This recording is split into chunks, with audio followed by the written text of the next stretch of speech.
So,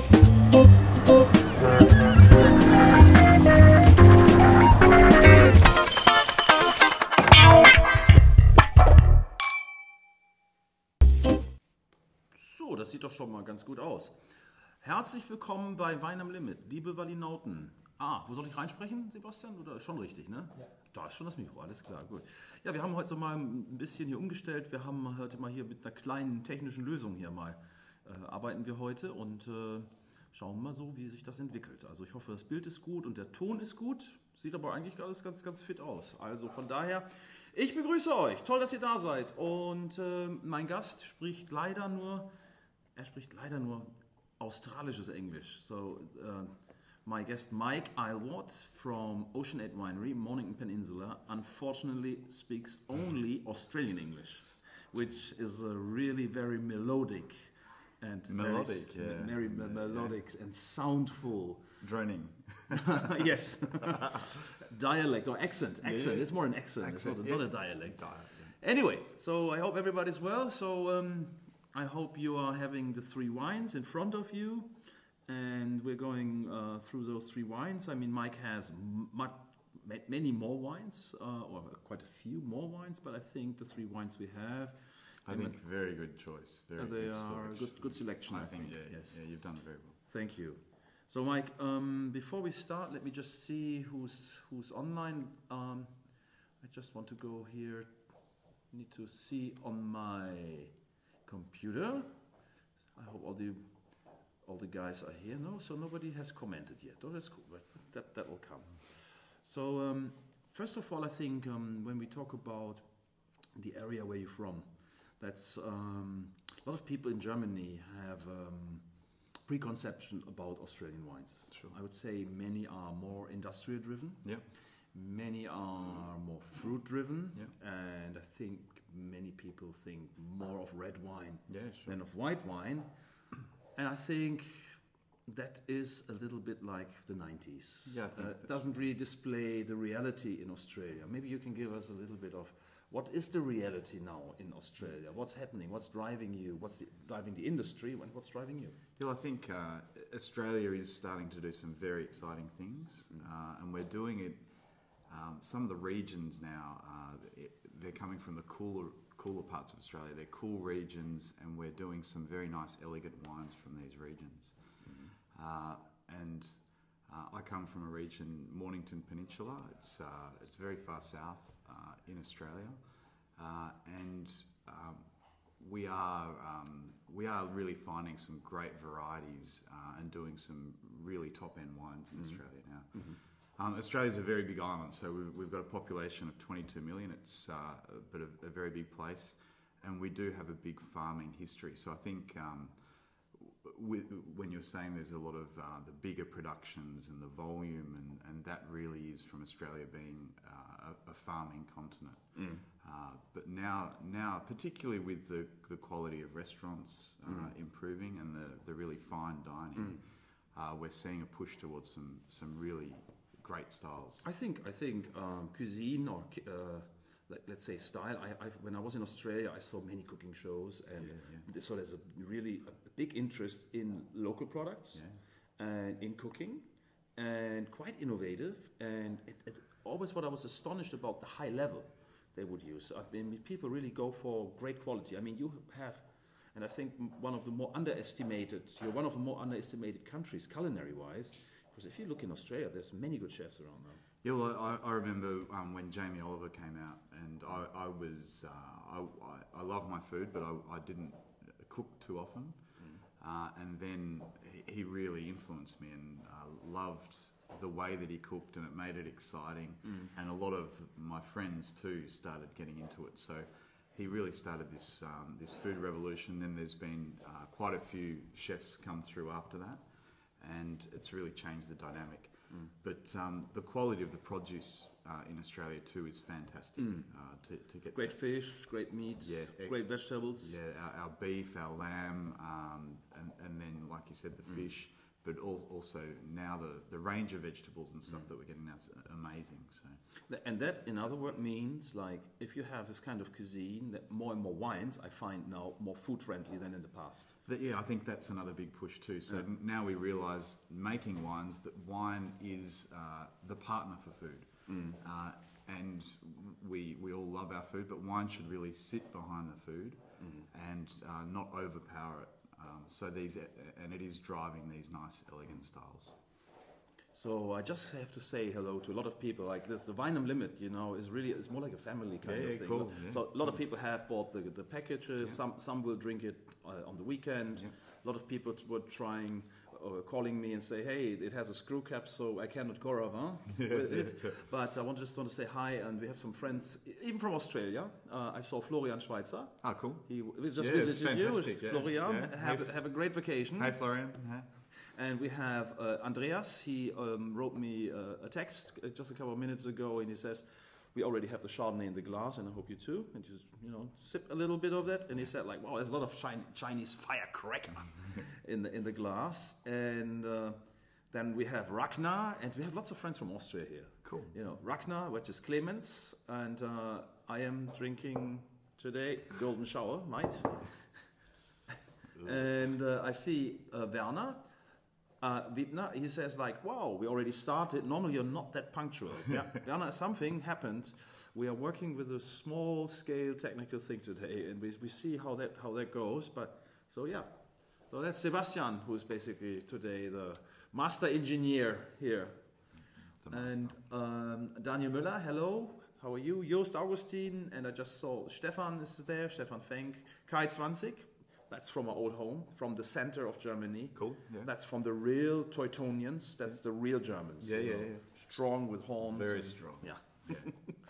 So let's go back to let's say we have a couple of slides. Maybe Sebastian, you can do the first slide. So we basically first, I think, what we should do. How many hectares of wine are there in Australia at the moment? Do you have a figure in hectare? Do you know this? Not for the whole of Australia, but I know the region quite well. So the region that we're from, but I couldn't tell you. I thought it's about something with the statistics, but it's like 100,000 hectares. So here we have Australia. So down under, as they say. Yeah, there it is. When did wine making, or when were the first wines planted? That must have been like in the 1830s or something. It was.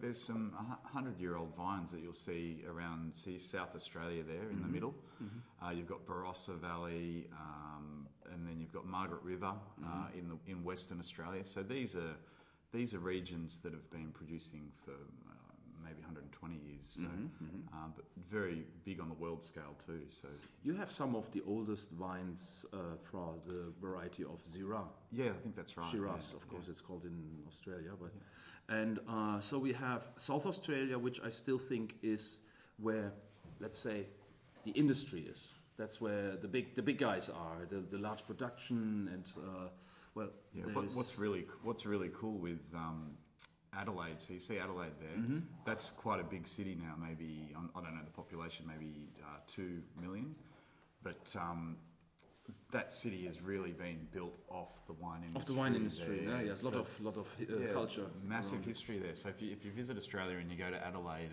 and you visit those surrounding Coonawarra and Barossa, it's really interesting that city's been built off this industry. And then we have Western Australia. They have some wines there around Perth, Swan Valley, Gingin, and so a couple of other smaller regions, Little Denmark, and so on. Very exciting regions. And then to the right, below Brisbane, closer to Sydney, really, that's like where the Hunter Valley is. You've got the Hunter Valley there, yeah. So what you're seeing really is that the majority or most of the wines being produced in Australia in that bottom quarter, I'd say quarter. Yeah. So that's if you take a line of latitude across, you're hitting New Zealand, and then you can see Tasmania below that, which is nice and cool. Yeah.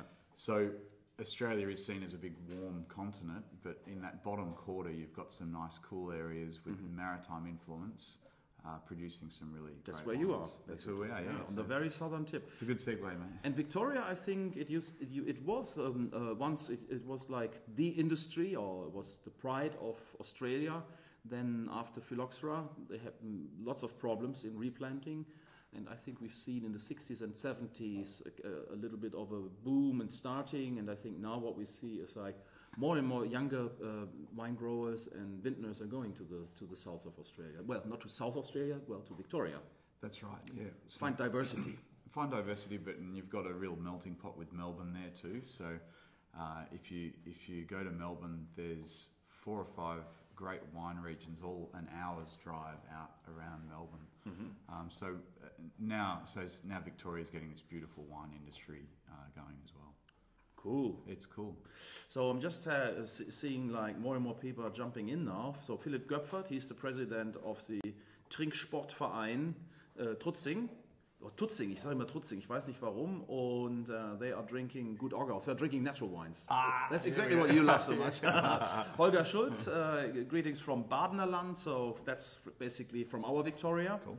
Paul Weltner is I just saw he just stepped in. He's a very cool vintner from Franconia. Right. And we have Silvia from Berlin, she's there. And we have Serhat from Berlin, who's asking if I'm drinking beer instead of water. No, my dear, this is Golden Shower. We had the beers last night. Yeah, oh my God. Yeah. So we don't know what to talk about last night. Okay, so thank you for the slides. Let's maybe go for another one so we can be a little bit more precise. So this is now where you are. Melbourne is... Yeah, so this is what I was sort of talking about. So Melbourne's at the top there. So that's a city of, our population's 4 million people.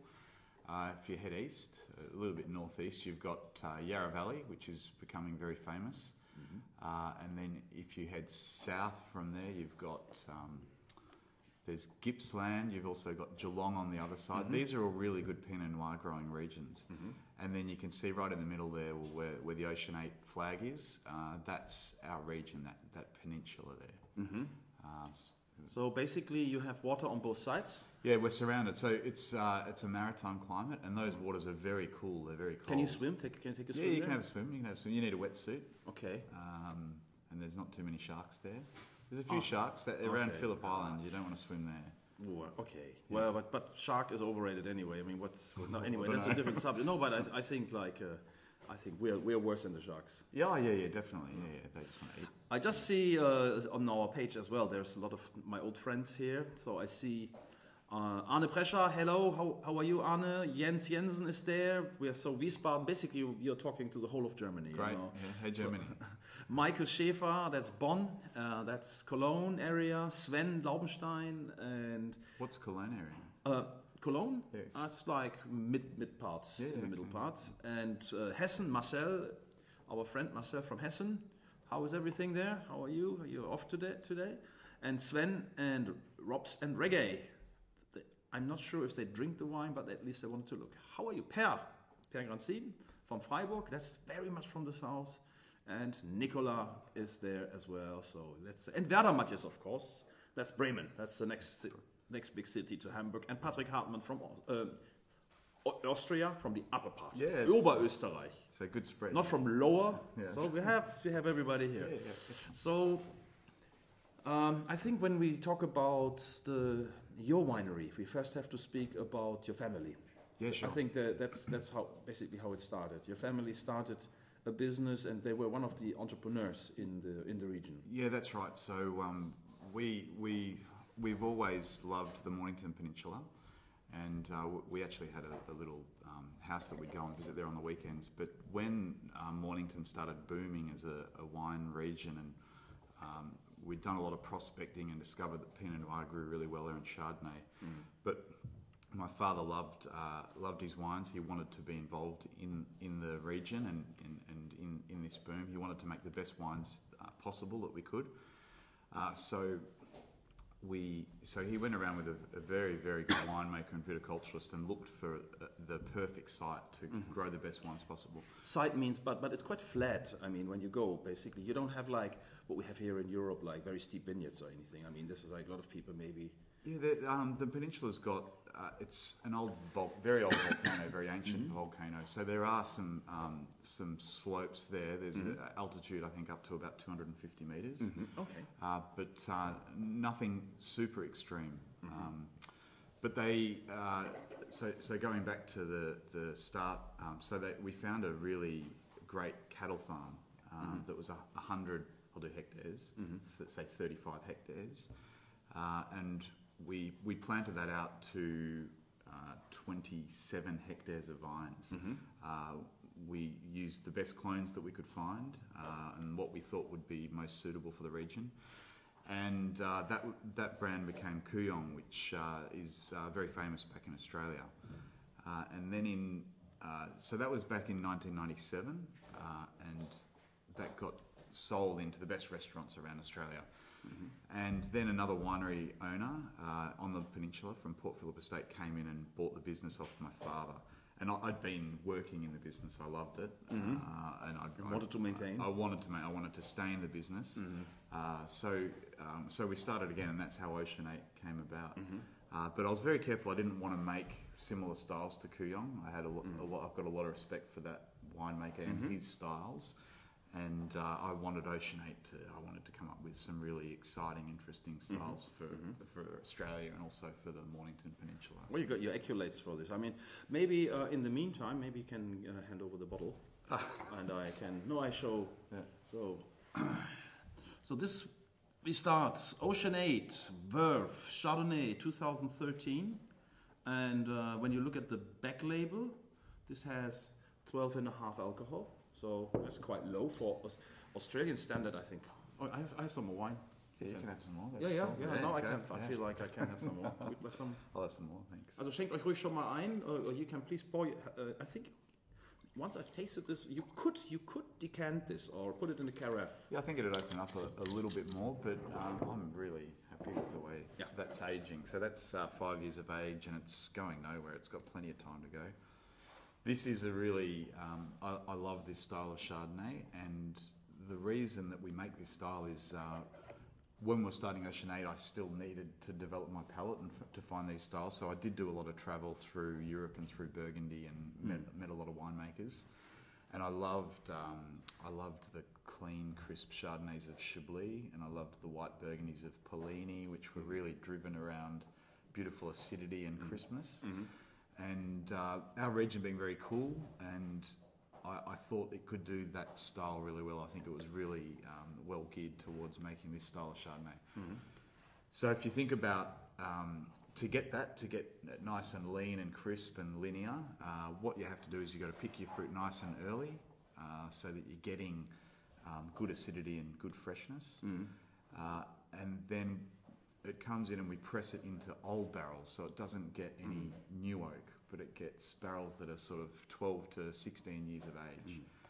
So it's quite an inert vessel, but the wine's not driven by oak, it's driven by beautiful. So that formula, I mean, when did you start with Ocean 8? What was the first vintage? I started, when we sold Kuyong, we sold the cattle farm with the 35 hectares. But we had a small vineyard up in the middle of Red Hill it had about 5 acres of Pinot Gris on there. That was 2004, so I started with Pinot Gris. Okay. And then in 2006, another vineyard came up for sale that was in a fantastic site. We grabbed that, and then I was away to start making Pinot and Chardonnay again. No, the question was really when the time you were starting. I think in Australia, a lot of people were not into this. We see more and more now in Australia. Low alcohol, fresher styles, more pristine, and let's say you're a very small winery. Like, I don't like the word boutique winery, but probably that's how it's considered now. But that's what people say about you. But basically, you probably claim for yourself being more a vigneron, a wine, not like a winemaker, making large volumes, more like a vigneron, like someone really hands-on. Our most important part is our vineyard and the fruit that we get off that. So I've got a great guy that I work with who is very meticulous in the vineyard, and he gets me the best fruit. But it's only small. We only have, I've got to convert to hectares, but 35 acres. So say 12 hectares. 12 hectares. That's about 12 hectares. So that's a really good size to be able to manage and know your vineyard really well and get really good fruit. But without the good fruit, you can't make good wine. And in the winery, it's very minimalistic. I don't want the wine making to come out. I want the fruit to come out. I hope everybody has the wine in the glass. For the people who don't have it, stay inside or stay and just, you know, listen to Mike. He has lots of things, lots of interesting things to say. And it will be interesting to see the reactions. I just want to say hi to a couple more people. To Manne. Hey Manne, how are you doing? Lurup, that's the other side of town. We wave to them, okay. And I saw a lot of people. Stefan Lappers is there. Mark Dröfke, he was already asking, what kind of oak do you use? Used barracks or big vats? Or both? Barracks, yeah. Barracks. I like the small format for this style. Do you want me to explain that, or? 225 liter barrels. 220, yeah. But is there any tonnelleries, any producers you prefer? Is there any oak which is better in your opinion? I really like Francois Frère. Yeah. They give the wine a nice graphite character, and I use it more for the Pinot. But I've tried lots of different oak, and I'm not saying one's better than the other, but the Francois Frère suit our wines really well. Yeah. And when you buy it used, do you buy it from other wineries? From Couillon, for example? No, I've rotated them through. When we sold Couillon, I inherited a lot of old barrels, and so I keep using those. And then as I buy new ones, they rotate through as well. So I'm not sure who has tasted the wine yet, but let's go. I mean, what would define? I mean, that's the Peninsula style is really specific, and it's kind of more like a secret, still a secret to many people. A lot of people they have no clue how elegant and fine these wines can be. Yeah, I think the region's getting a very good following in Australia now, and most wine consumers will know our region back at home, and that's a young region. It's 35 years of age, but now we're starting to get more international interest, particularly in the UK, and then some of these other markets. But it's a really exciting time for Mornington. Stefan, you were asking if there's magnums. There is magnums, Stefan, not of the Chardonnay, but of the Pinot Noir, of the Isle-Wort. I think it's the 13 we have, and we had that. That was good, huh? That was all right. Awesome! I can tell you, I can drink it by myself. Okay, but so that was a question off the record here. So the Chardonnay Philip is writing is super elegant. Thanks for writing in English, Philip. We were thinking of how we do this one in the best manners, but I think your English is very good. My English is okay, I guess. Very good. Thank you. My German accent is visible, hearable, possible. But I was thinking maybe, and I asked Mike to speak a little slower. But you know, you're doing a good job. And thanks for writing in English. So. Super elegant, yellow lime, and this is what I get, this lime and zestiness, wet stones, hot clay, and the TSV should have ordered more. Well, there is more, but I think, let's say Wine am Limit, we're about wines, we are not like, some people say like, I only take French wines or Old World and no New World or only New World. To me, this is really a unique style. Yeah. We have in Europe, we have wines, of course, in this kind of category, but we don't have wines with this brightness, this brilliance, and that almost explosive fruit, which is here underneath the Chinese firecrackers and earthiness and there is a real chalky earthiness in this wine, but it is not. There is no chalk. There's no chalk. No, this is on a sandy loam soil. But the reason that we're getting this cleanness and freshness coming through is that maritime influence of the region. So those cool waters, we've got very cold winds that come off the waters and chill the region down, and that's what's giving these wines these beautiful character. So it's a regional character, which I love highlighting that. I think that's really important for our region and for our wines. I think maybe this was the best vintage you have done so far. Okay. 13. Yeah. In my opinion, when it has this kind of dirtiness, but it also has a density, and it's bright. It's really bright. It's there. It can age. It's quite viscous on the palate. Yes. Yes. Sometimes you have a higher level of acidity. Sure. And I think here is really everything seems to be in a good balance. It's in the balance. I agree. Here you have a little more alcohol. Let's say 1206 is the real. I mean, that's like the specific alcohol. It's about but the sometimes highest. you have like only 12, 2. So they have a little bit more. This was a warmer year, so we had warmer days leading into the harvest, and the fruit ripened quickly. So we had to be out and pick this really quickly. So we got lots of pickers in and just grabbed the fruit off. And if we hadn't have done that, then this would be a totally different wine. So we were really lucky we picked it when we did. Arne Prescher was asking what's Wappeln in English, Wappeln. guys. Well, Wappeln is a very interesting term. We use it a lot now here in the internet and Facebook. Wappler is a guy, it's an Austrian term.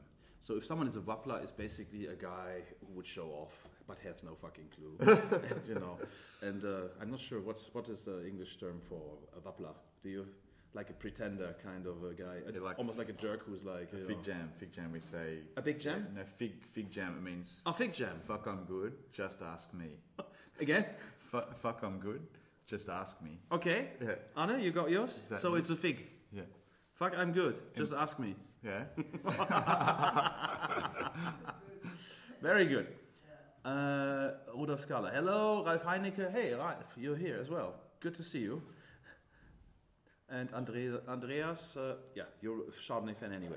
So, coming back to this wine in terms, how do Australian people react to this? I mean, because it must be quite different style.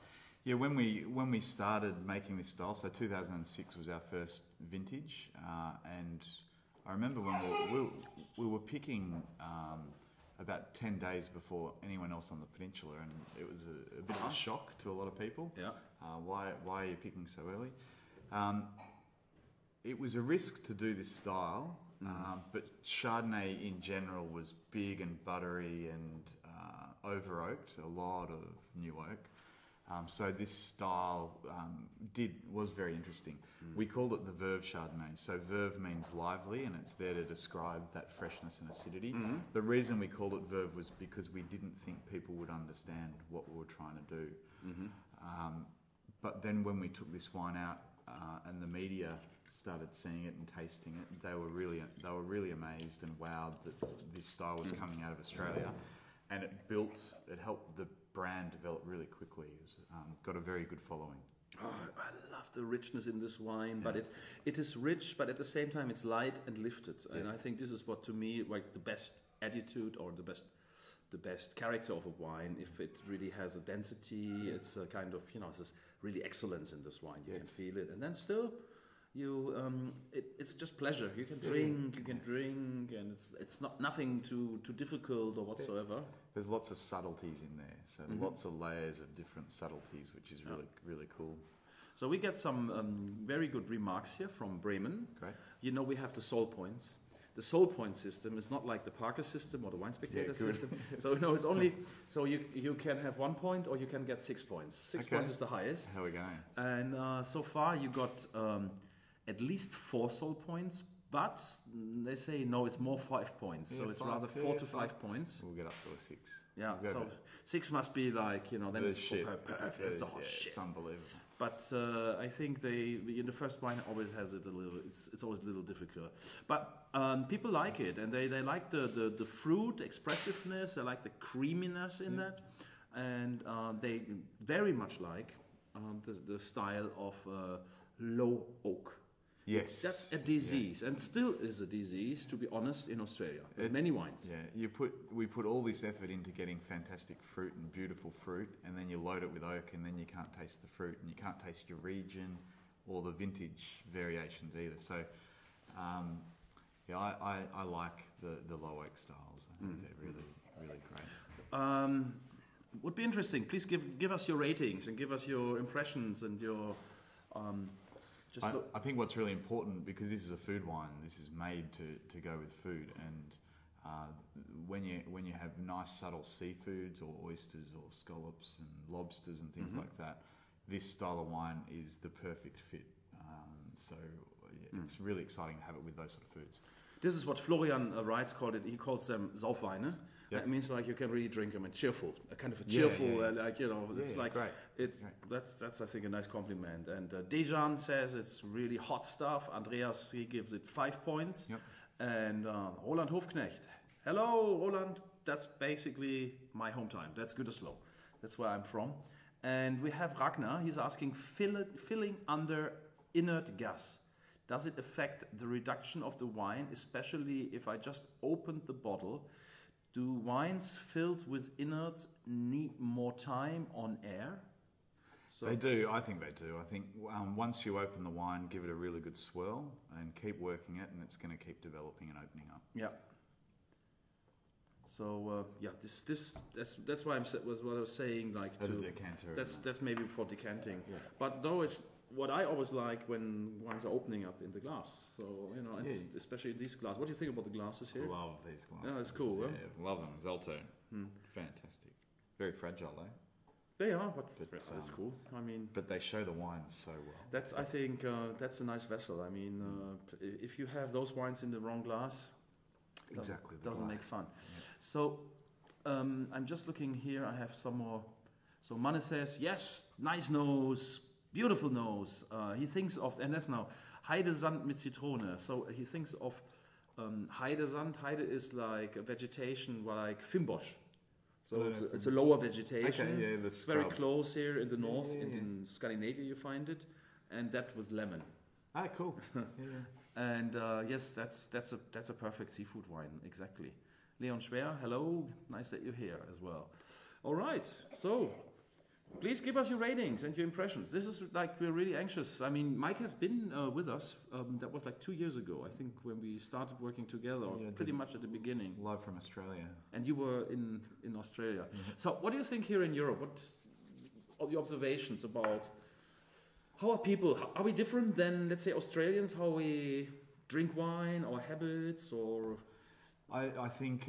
any observations? You're a few years ahead of Australia, I'd say. Oh, really? Yeah, maybe a year ahead. I think Australia's catching up really quickly. Mm-hmm. But the wine bar scene's fantastic. So that's... I saw it in Stockholm. I thought the wine bar scene there was amazing. And then the restaurant scene here in Hamburg is really, really cool. Yeah. But I think you're drinking a lot more variety as well. And that's where it's great by the glass in restaurants. You get access to such a wide range of wines, which is great for the public and the wine lovers. And I think people are not looking towards not the big brands, the common names. They're now looking for these other edgy producers. And I think it's great for the industry. It sort of helps us always develop and move forward. Well, I think it only starts in Australia at the moment, huh? This variety. Yeah, I think it could have a long way to go. Yeah. We have some more people. Daniel, he will give 4 out of 6 points right now. Great silkiness and fruit, maybe even better in some years to come. I'm thinking. Yeah, it's not going anywhere. Yeah. This still has to go. I mean, one thing is a lot of people underestimate that once the wine is under screw cap, it needs a little longer as well to mature. Yep. My observation, though. They seem to develop slower. Slower in the bottle. Absolutely. Michael Schäfer says it's a very extracted and a rich style. Yep. It has a beautiful minerality, lots of spiciness. Yep. I get the spiciness, this Würze, and the oak is nicely integrated into the wine. They are missing a little bit the lift, and they are about 4.5 salt points. I'm not sure. It's Chardonnay has a tendency to be a little richer and creaminess. I mean, unlike a Riesling, which has really a different acidity, and this seems to. But to me, this is a more lifted, elegant version. I don't think Chardonnay is really driven by fruit so much. It's more driven by, more like your barrel fermentation characters, your lees, and those the solids, and that's where we're getting a lot of the flavours. And that's giving it that sort of extracted feeling. What's really important with this style is that because we pick the fruit early and it's very steely and austere, but what happens with the barrel fermentation in a small vessel is that as the yeast is chewing up the sugars, a lot of CO2 is produced, which protects the wine, so it's good for the wine, but it's stirring the wines. And because of the barrel shape, it's rotating that wine in the barrel. And the fermentation takes 4 to 6 to even 8 weeks. So this wine is constantly turning over for that time, and as that's turning over, these beautiful flavours are coming out from those the yeasts and the solids in the barrel.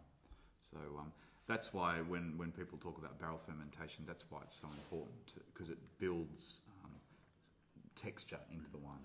There is a lot of debate about yeasts, about what we could say spontaneous fermentation. Yeah, sure. And then there's people who say, oh, there is no such thing as spontaneous fermentation because the yeast you have in your cellar are not spontaneous. They there. How is it? How does it go in a young place like yours to find the right yeast from the beginning? I think the yeast is more on the skins of the grapes. So that's where we're getting our natural yeast from, and I've never inoculated the wines with yeast, but what I'm finding is because we pick it early and it's a very low pH, it's a very controlled environment. If we can keep the temperature very constant and stable and the pH very constant and stable, we're not shocking the wine. So those yeast cells don't get shocked, that population of yeast cells doesn't die off, and then you don't get other populations of maybe unwanted yeasts and bacteria coming in and spoiling the wines.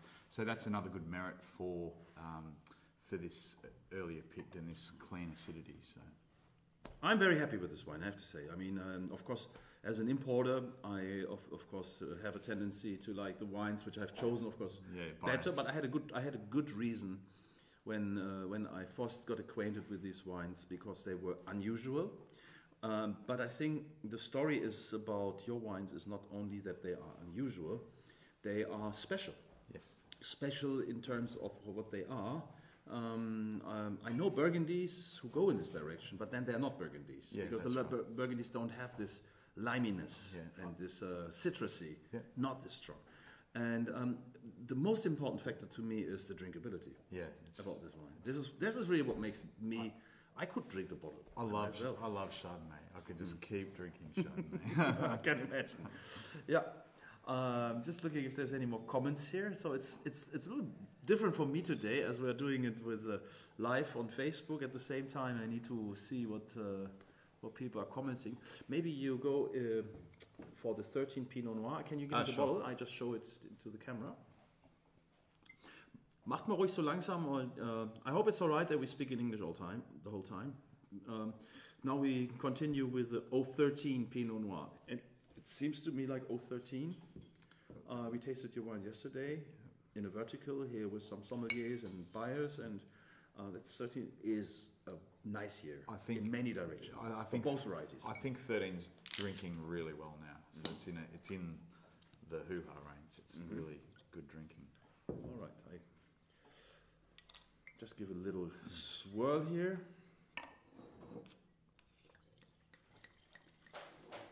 So, Pinot Noir, how does it go? What ripens first? The Chardonnay? You pick first the Chardonnay, then the Pinots, or? Yes, that's right. But we still pick this Pinot on the earlier side too to get beautiful crunchiness and crunchy acidity. I love perfume in Pinot, so I'm really trying to maximise the perfume in this wine. Just giving you a little bit of feedback, which is what do you think about our format and when people really react to and give you?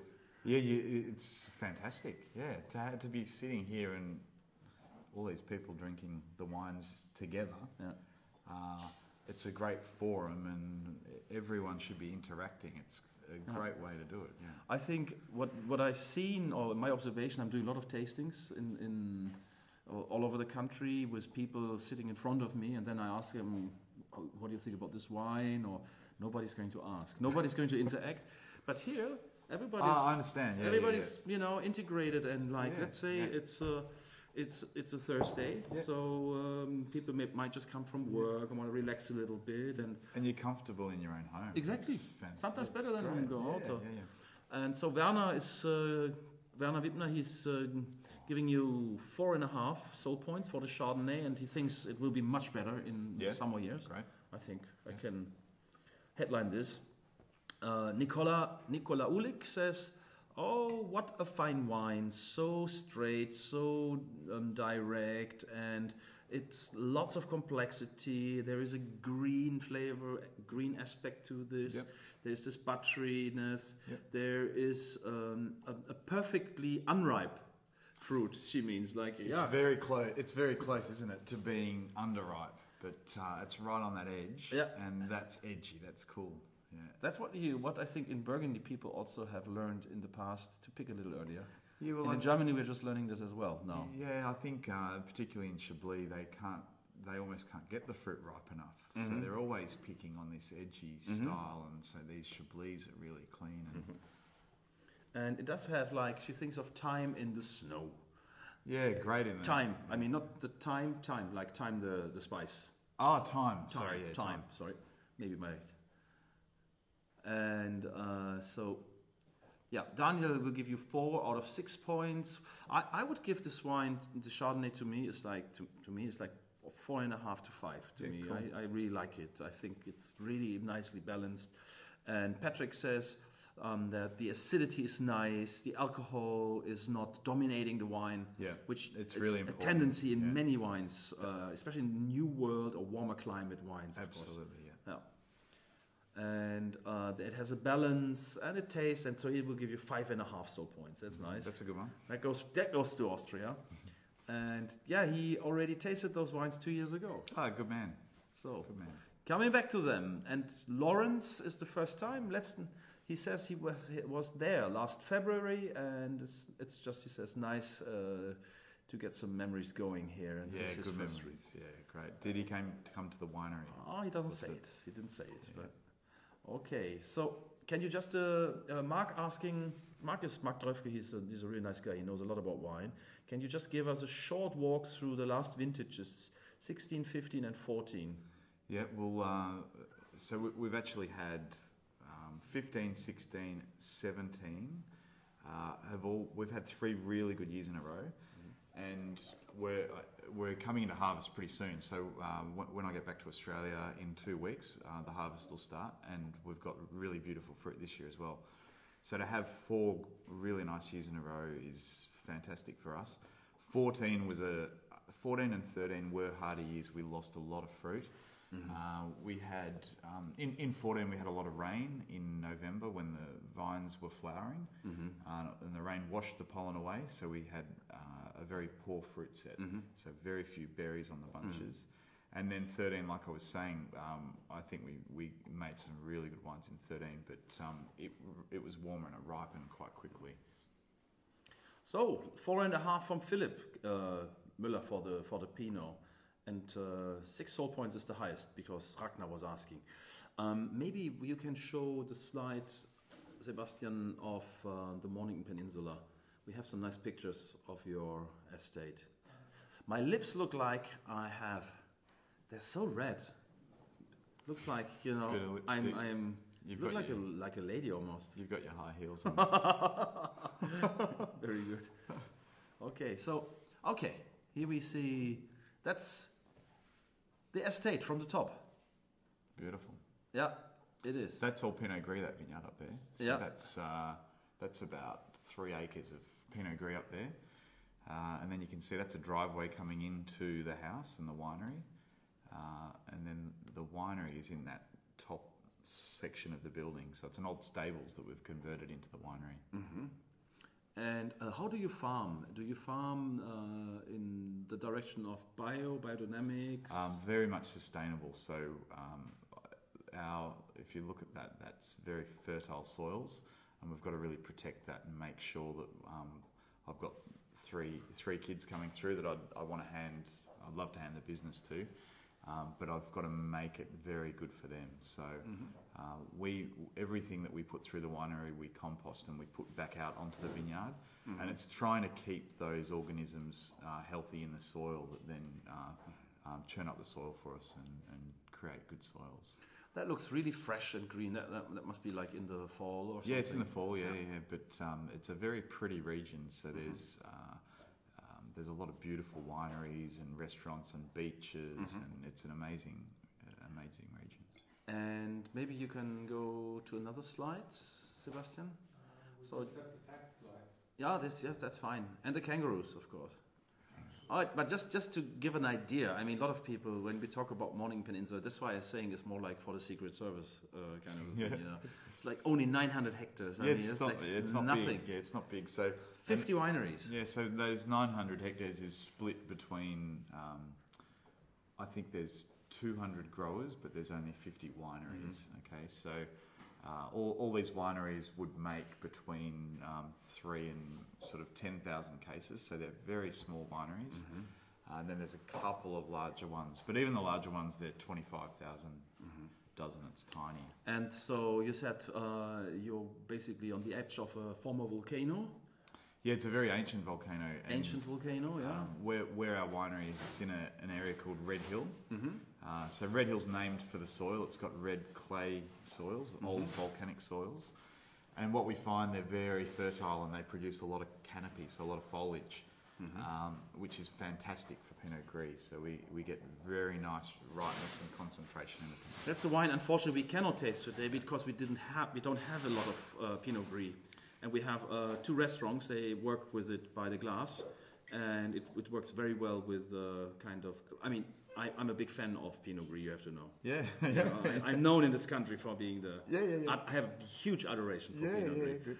But yours is it's interesting though. It's again with this brightness, but you have a little bit residual sugar, so it's more maybe a French Alsatian style to me. Like well, it's got the palate weight, so it's definitely got the richness and the textures, and it's all old barrel, so you don't taste the oak. But then you've got that regional character coming in, that freshness from the maritime climate that comes through. So it's a really beautiful and elegant wine, but with nice texture.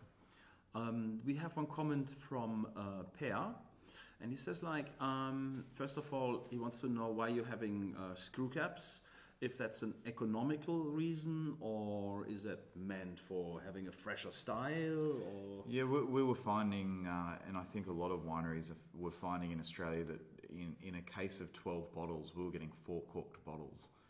So that strike rate is absolutely horrendous, and there was a lot of wastage, and the wines just weren't showing up to standard. So we make these beautiful wines, and then this little thing causes a fault in the wine.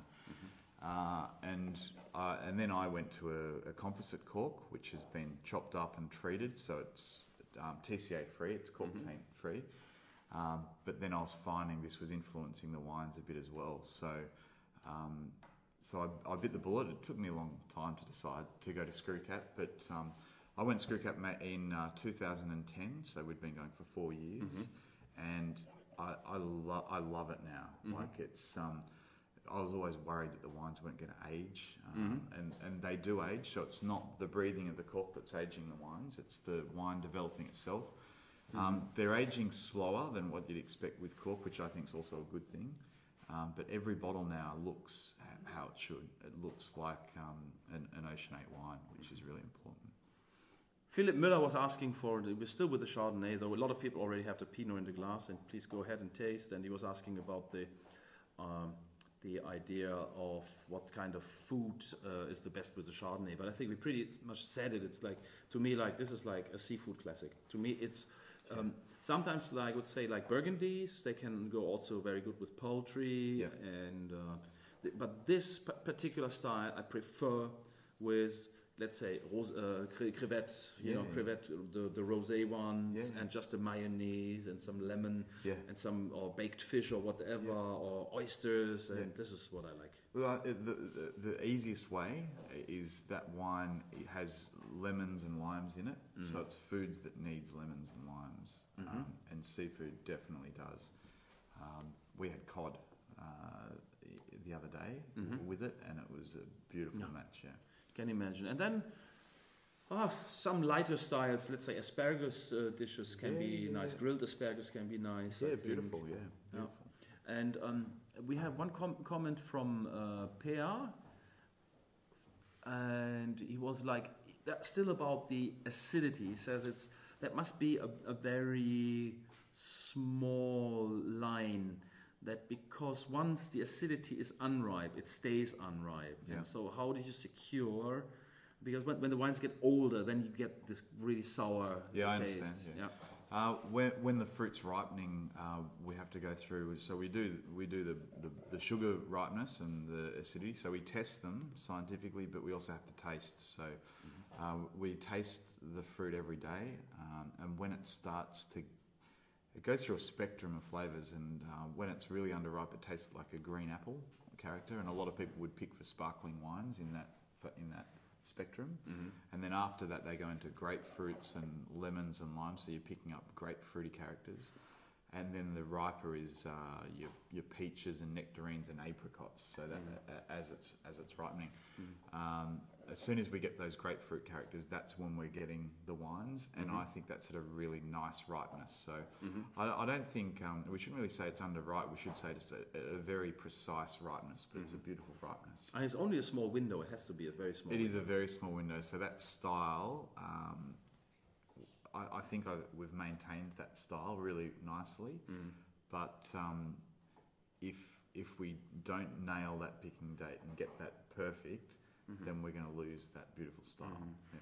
There is a lot of them have, of my friends have seen it, called Der Wein and the Wind. It's with Guy Rouleau, is a I'm not sure about the English. Rouleau?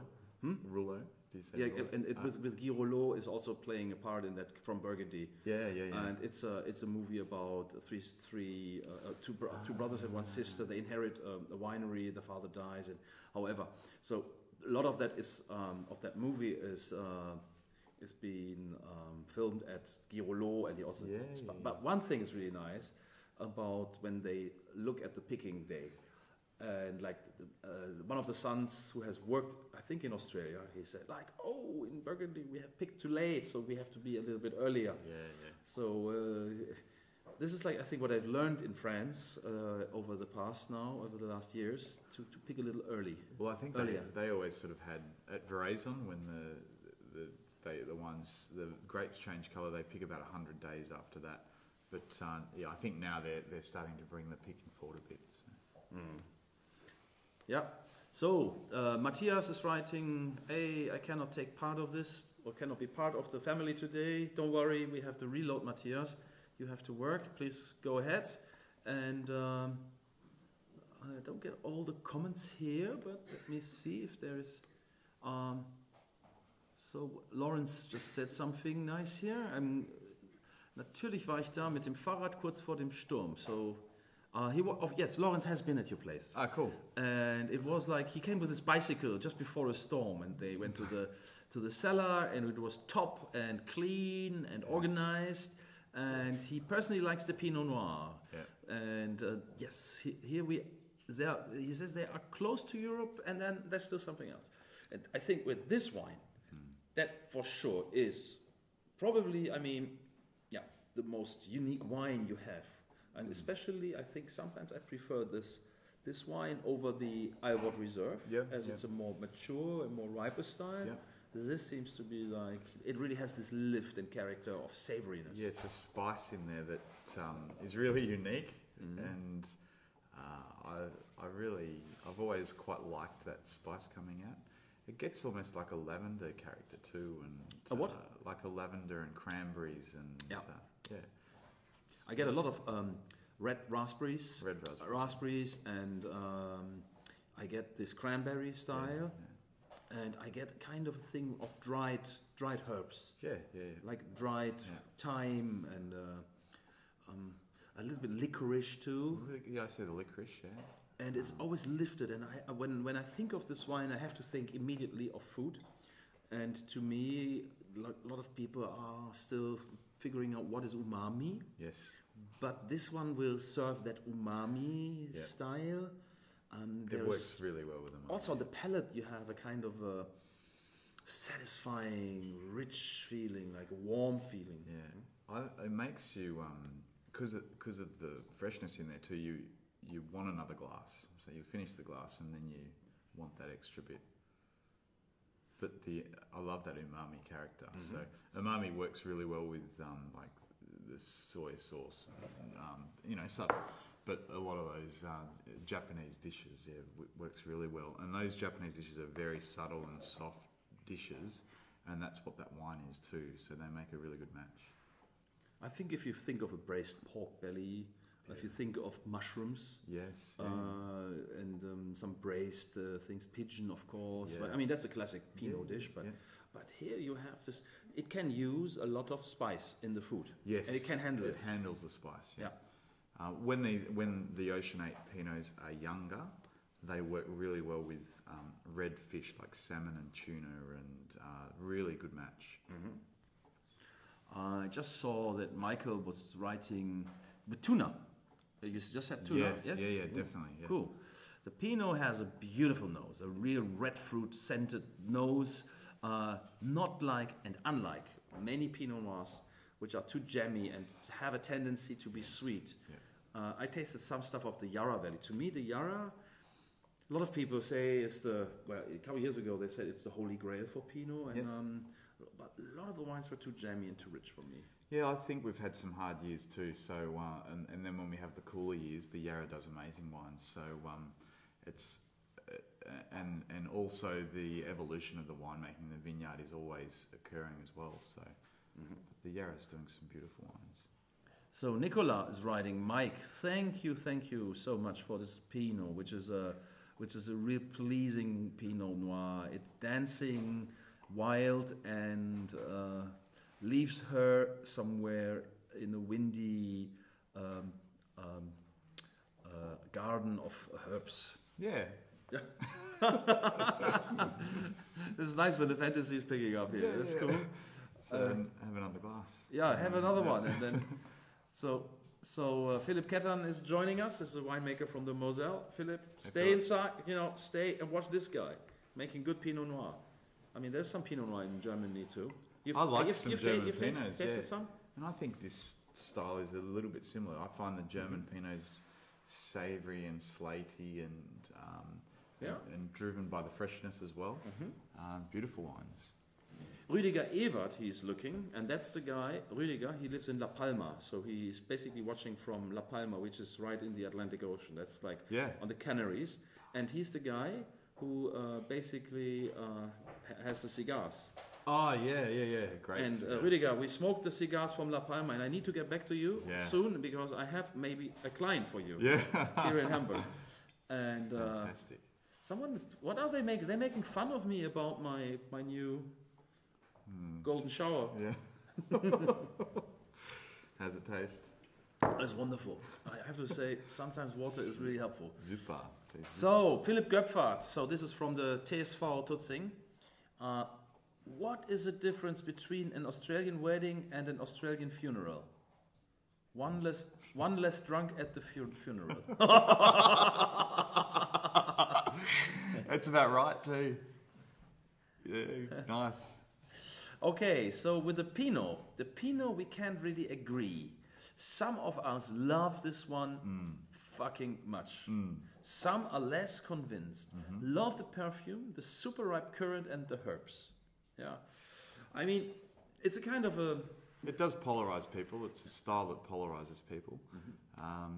But I think you really got to factor in the food side of it. This is a very food-driven wine, and it'll bring food to life, and then the food will bring the wine to life. But those spicy characters, if you don't like those spicy characters, then this isn't a wine for you. But if you do like them, it's fantastic. So. I think this will work really best. I mean, it sounds silly, and there's always like this kind of debate about wines, and let's say all the wine jerks and wine wankers and wine wappler, when they discuss wines, they normally look at the wine for its own qualities. But in this case, I think they can easily be misjudged. If you only drink them by themselves, then of course I like them for the delicacy, and I can get excited about this. But these work best really with food. That's really what I've experienced, and it really has, from the profile and from the possibilities, it's, you can play with sour, you can play with spices, you can play a little bit bitter. Or fatty foods too, it cuts through the fats. So the maximum of salt points for Mike's for making a very friendly impression, says Arne. And Werner Wiedmer says 6 salt points are 12 Wappler points. What's Wappler? Wappler. Wappler is the Austrian term for what's the Australian word again? Oh, it's fig jam. Fig jam. Yeah, For the fig jam. Yeah. Yeah. And yeah, I hope you like this. I think this is really nice. To me, this is really exciting. Is there any other Pinot Noirs from not your region which go into this direction? Like, is there any other region really where you can grow Pinot? Tasmania? Tasmania is doing a very elegant style and very light and clean, and they're fantastic. But probably a bit more fruit, a bit fruitier, but very, very beautiful wines. I just love it. It's like a very light tea. Yeah. It's like a green tea almost. Yep. Like, you know. So it's very delicate. And you can easily spoil this wine, I think. Yeah, I think you need to get the food right. I think that's the... No, and spoil the wine by making it when you would extract it. Yeah. Probably some of your neighbors making. I mean, everybody can do what he thinks, but I think some of your neighbors, when they make it very dark and heavy. Well, what you're tasting here is this is only 10% oak, 10% new oak. It's all done in barrels, but they're generally old, larger format barrels. But it means that this wine isn't driven by oak. It's the fruit that you're tasting in our site, and our vineyard, and our region. So, and with Pinot Noir, that's what Pinot Noir shows really well. It's such an elegant grape that if you try and jazz it up or you do too much to it, it really shows through. So you've got to be very gentle in how you treat the Pinot. Bianca, what do you think about this wine? What do you think? It's awesome. I like the brilliance in the wine, and as you said, southern punch. The Southern Hemisphere punch. Yeah. That I learned from Matthew Jukes. Yeah. That's an English wine writer. Quite funny character. Yeah, he's a good guy. Yeah. No, but I mean, these wines, you should drink them more often. I have to say. I have to be honest. You know, we should drink it more often. But the problem is then we drink too much. Okay. And Ralph, you said you gave that wine 6 whole points, the Chardonnay. Was it like more a gimmick? Was it? Die Frage war ja vorher, wie viel Soulpunkte wir maximal haben. Yes. How many soul points would you give the Chardonnay? Ja, schon 4 bis 5. Yes, I'm asking my team now, but you know, you can be very honest. If you say, hey, if it's not my wine or something, please be honest. Just be honest. I mean, that's something like sometimes we're being all too honest. Yeah. Or not honest. Yeah. And then we're being honest, but then we're being very grumpy. Yeah. And why can't you say, hey, it's not my style Just whatsoever? say exactly what you think. Yeah. Say exactly. So you're happy with the wines? Sure. Okay. What Sebastian? What do you think? I like those. I like those wines very much. Which one do you prefer? By now the Chardonnay. Yeah. But lately I'm very much into white wines. Yeah. I'm getting into it. Yeah, great. Yeah. And, Good Chardonnay is very good. So, Rüdiger is saying he just came back from the vineyard. Rüdiger is the guy from La Palma. Cool. Just say he's also working, and he just heard something from the cigars. And hey, those cigars are super. So, saludos. And Rüdiger, we need actually a mouthful of wine, says Andreas Rabe. And the Pinot gets from Philip, he gets 5 soul points. Okay. So, we're getting there. Yeah. That's cool. And what does Bremen say? Bremen, that will be interesting, like Werder Matthias. Werder Matthias, okay, here we have. Hey, Hendrik, it's good to be here live, and those are wines exactly in our taste and for our taste buds. And thank you so much to Mike. The Pinot is the hammer. Is that hammer? Is what we say. It's the hammer. The hammer, yeah. It's the hammer. Raspberry, sound. It has everything what they like about Pinot. And now they just need to check for tuna.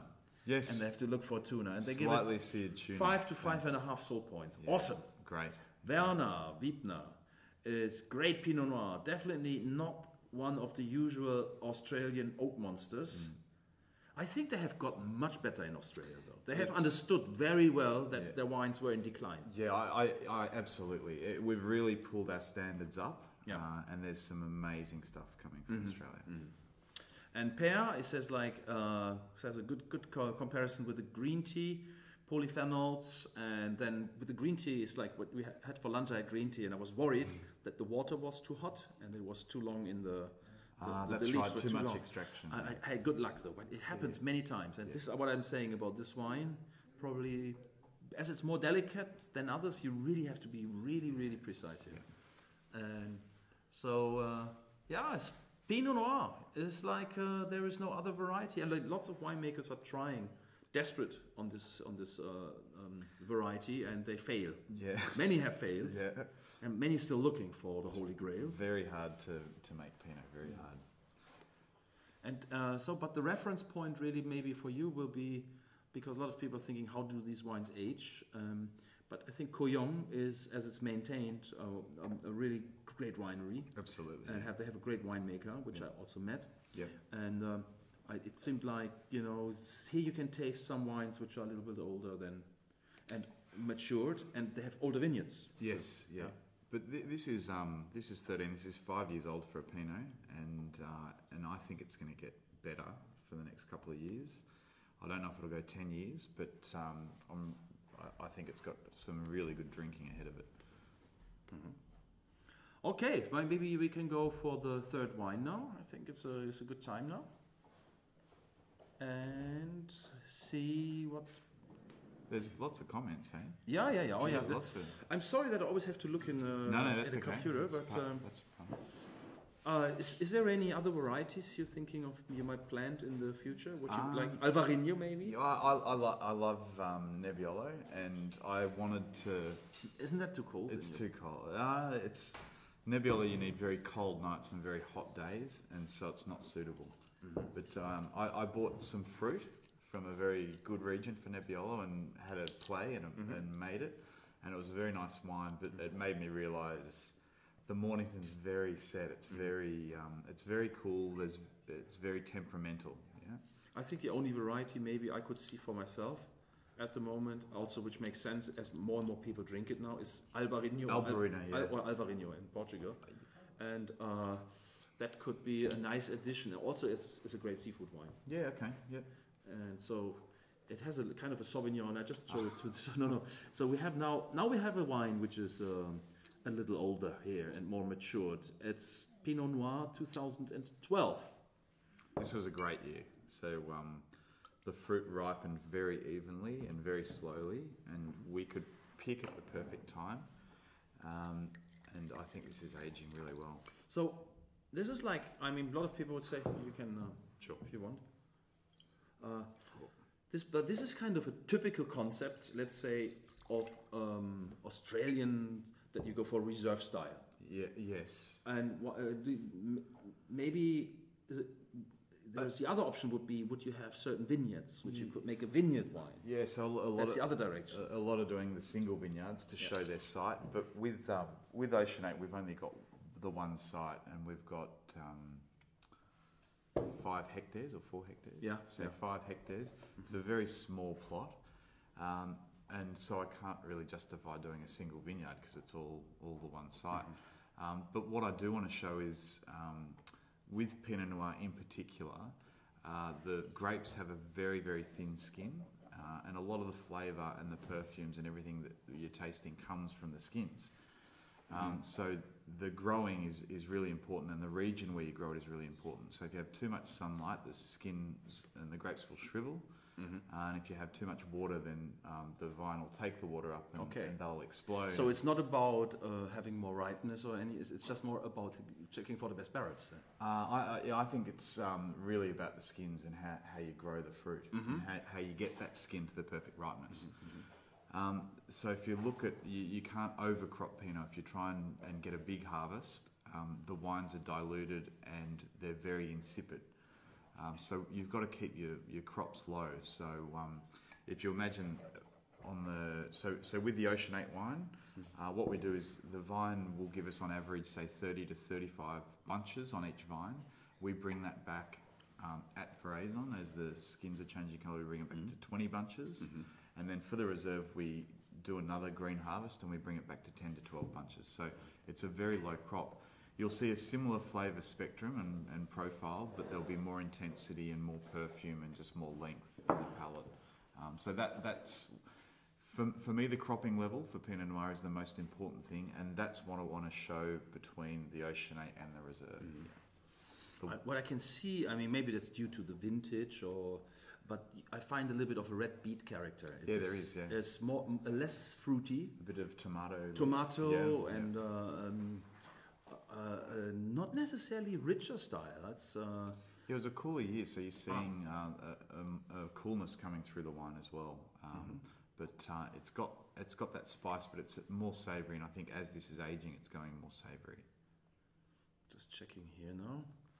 So I hope you have this wine at home. This is really nice. And what I see, and we have some people sometimes refuse or say are wondering because it's not filtered. And there's cloudiness in these wines. Yeah. I mean, a lot of people are afraid of sending wines, especially from warm countries like Australia, so they filter until the wine is absolutely clean and nothing is inside anymore. And I think you're taking away character in the wine, and we want character in the wines. But the cloudiness is what's giving the wines, both the Pinots, that spice. So that's where that spice is coming from. And texture too. I think. Texture, yeah. It's almost a grainy character. So is everyone understanding the English there? yeah, it's cool. It's cool. Everybody's okay. So the second Pinot is just pure meat. It says Ragnar from Austria, my friend from the Wine Wappler group. That's yeah, they're quite militaristic style. I mean, these are wine wankers, really. I mean, do you have wine wankers in Australia? Yeah, absolutely. Yeah, I think that's really where it came from. Really, this wine wanker. What are wine wankers in Australia? How would you define them? It's like people who know it better and basically drinking and saying, I have a better wine than you, and basically are taking themselves very serious. I think it's the people who pretend to know everything. Okay. They're the wankers, yeah. Okay. Do you agree? Yeah, I know many wankers. I'm a wanker. I don't know a lot of things. And I don't care. Then sometimes okay, wine wankers are guys like Hendrik says. Ragnar, you can just fuck off. Yeah. I like in English when you say fuck off, it means just go home. Yeah, fuck off. Yeah, and you say this in German, you probably end, to someone here on the street, then you end up in a fight. Yeah. So, but a fuck off is it's the F word. I would never say it to anyone. No, you of course you're a very fine soul and fine character, but some people can be very but the F word is not taken as heavy. Yeah, it's slang. It's more slang. It can be a bit of fun. Yeah, it is. And Pinot Noir got 5 soul points. And here we go for some more comments from Manne. Manne gives it 5 soul points, and they really like it. This is nice. I think it's really good to see that your wines also meet the expectations. Yeah, of it's great. Yeah, German or European palate maybe. But I hope that you find these wines interesting. They sort of they make you think about how the fruit was grown and what the year was like, and I think that's really great. So in this wine, what I like about this is it's not richer. Yeah. It just has maybe a little bit more breed or maybe a little bit more character. But the 13 Pinot is really good. The 13 is singing at the moment. This might take a bit longer too. So. How many bottles you say you produce of this wine? So bottles, it's 128 dozen for the reserve. Yeah. So that's going to be like 1,500 bottles. 1,500 bottles. And then the Ocean 8 is 12,000 bottles. Wow, it's really tiny. It's tiny. It's really tiny. It's tiny, and I love it. I love our wines when they're in the great restaurants. So I love travelling around and meeting the restaurants and eating there, and then getting the wines on the list there. You have, if anybody thinks he wants to go now and to meet Mike, that's probably. The ladies, of course, when they see you. I want to make him blush again, I think there is many people who would like maybe to go, and so there's some good restaurants. You have a good neighbor too. 1 minute, no, not 1 minute by tractor. 10 minutes by tractor. Fantastic wines. Yes. Yeah. So fantastic wine list too. Fantastic restaurant. It's probably the best restaurant in one of the best in Australia. Oh, really? In Australia, yeah. Wow. Fantastic, yeah. You took me there once. It was really right. We've had some fun, huh? Yeah. And what would you recommend if anybody goes to Melbourne? Go to Melbourne, and in the central part of in the city, there's amazing restaurants. And what we do, what my wife and I do, is we'll go into the city and we'll do 4 or 5 restaurants in a night. So we'll do the best dish, the signature dish. Is that okay to do so? Yeah, nobody would say it's... You have a glass of wine and their best dish. Restaurant hopping? Yeah, restaurant. You know, you do it here. People are really angry with you. Do they? Yes. Fuck off. That was the F word. Yeah. No, but come on, tell me, because is it okay? Like you go, but because it's more like a street food.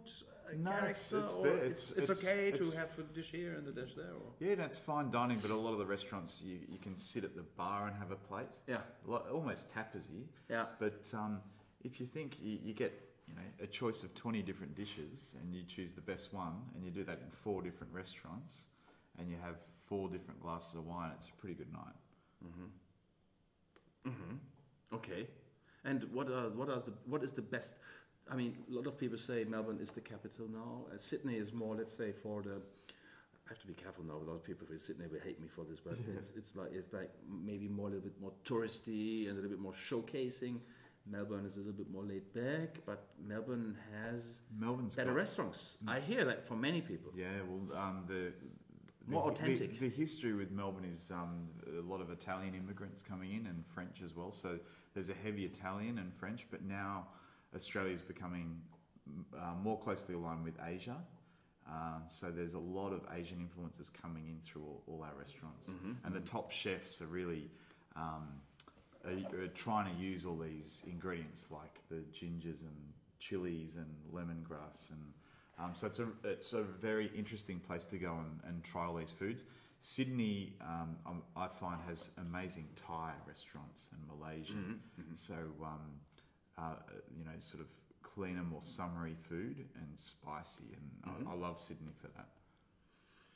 I like this wine. And I was thinking, going back to both wines now, that the 012 is not necessary. I think 13 seems to be more... obvious. Compact. Yeah. And this is a little lifted, more light. So I think you have done good, because a reserve is a mislead sometimes. Yes. Because a lot of people think in a reserve, oh, no, I taste more. Yes. And so it's wrong. Exactly, yeah, exactly. So the reserve's about elegance and finesse, and you need to look at it a bit more closely. And So that's not a lot of bottles here of this wine, I have to say. No. So we got a good share, I think, here in Germany. What is your markets? Where do you sell your wines abroad? The local market is amazing, and our cellar door is very popular. But then we do a little bit to the UK, Sweden, Germany, and Japan. They're the 4 markets. That's not a lot. It's not a lot, no. Really? No, but you don't have a lot of wine either. They're great places to visit too. So. Yeah. You chose a couple good guys there. Yeah. The Cuvée, the Rest Pinot, Spülschluck, Albert is schon mal der Knaller. So that I think our friends from Hamburg, they say it's hard to translate there. Die Cuvée aus dem Rest Pinot und dem Spülschluck Albert. Spülschluck Albert. So.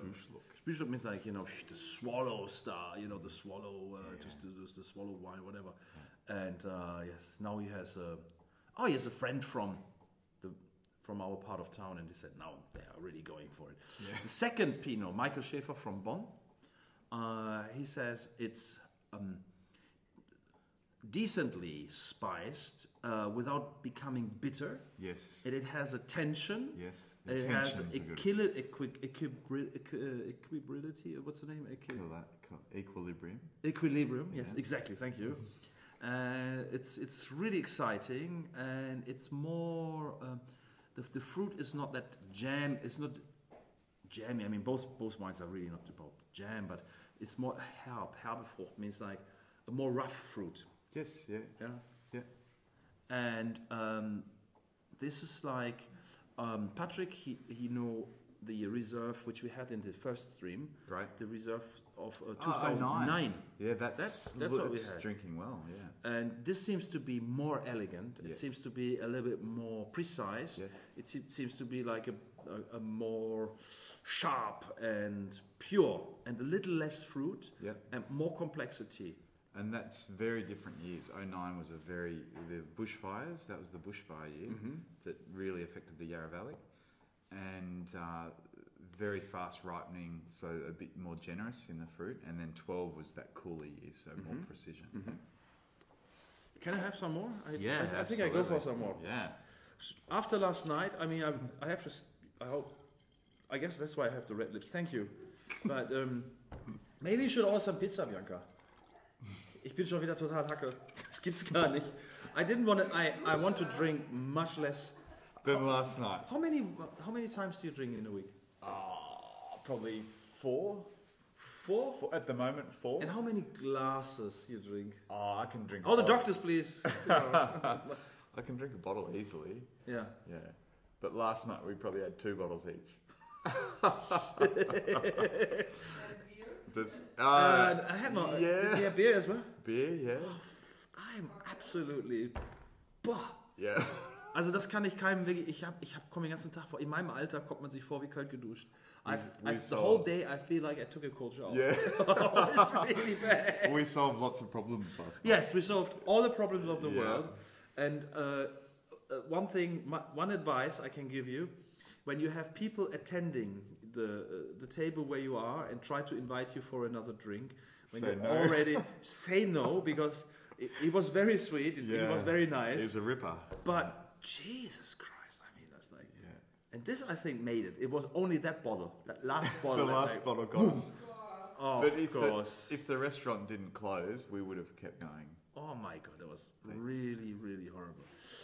Anyway, I think we have done most of the questions here, and I can only congratulate you to those wines. I mean, we're really happy that we met you, and great. that these wines are, to me, we have many good wines in Europe. Yeah, you know? yeah, absolutely. Again, I hear sometimes this criticism. Why do you have New World wines? I mean, this is to me like almost like intimidating when people tell me this, because I think it's really unfair. But it's your passion.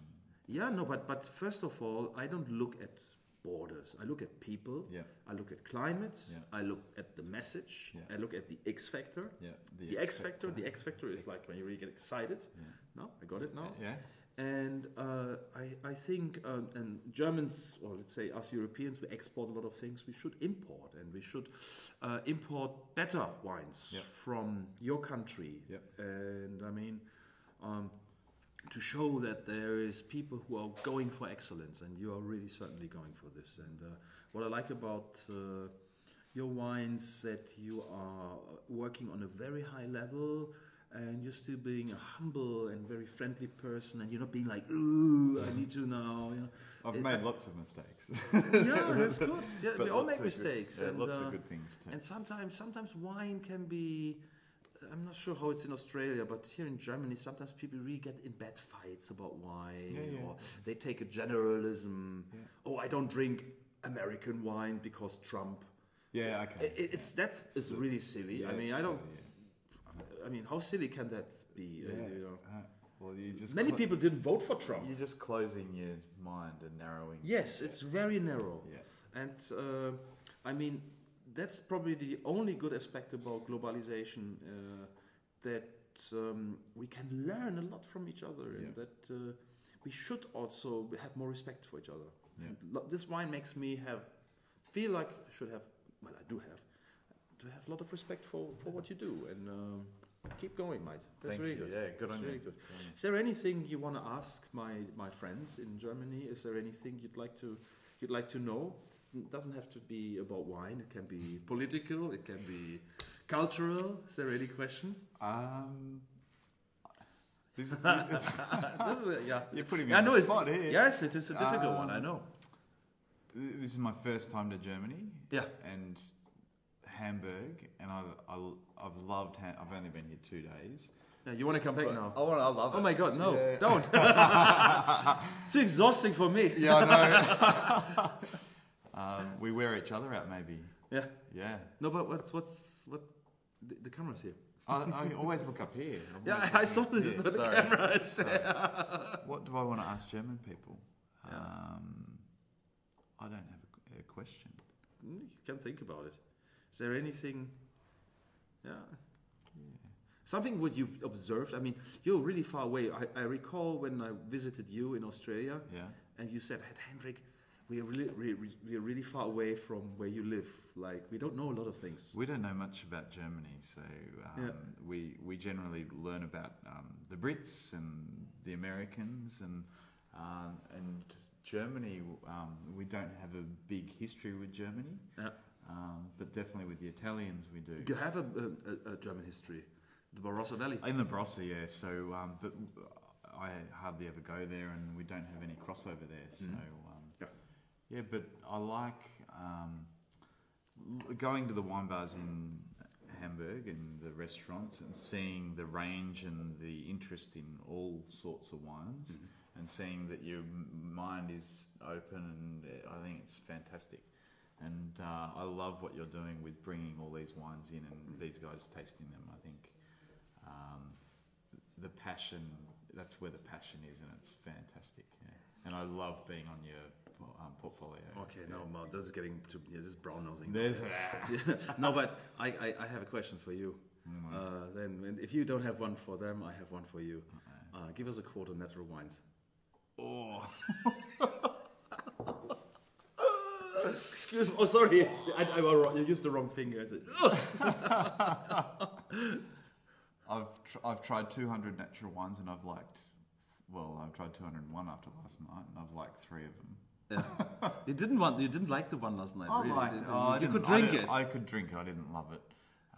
But I think you're going to find with natural wines, there's such a big scope for faults and problems, and that's going to be the memory of people drinking those wines. Is they're going to see these faults, and that's where natural wines will be. But there are some very good ones, but they're going to be dragged down by these faults.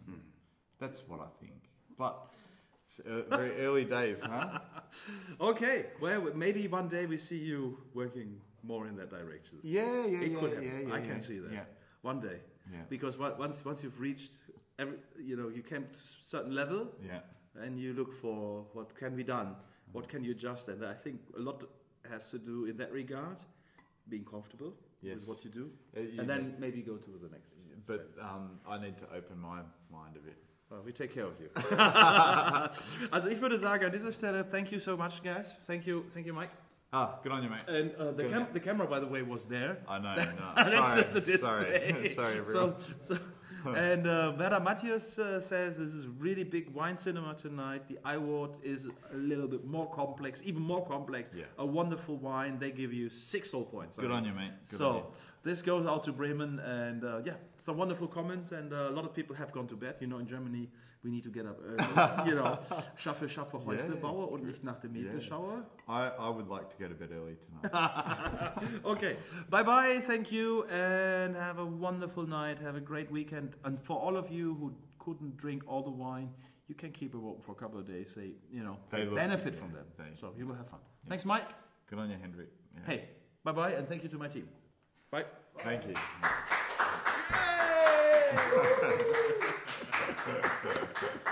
Yay!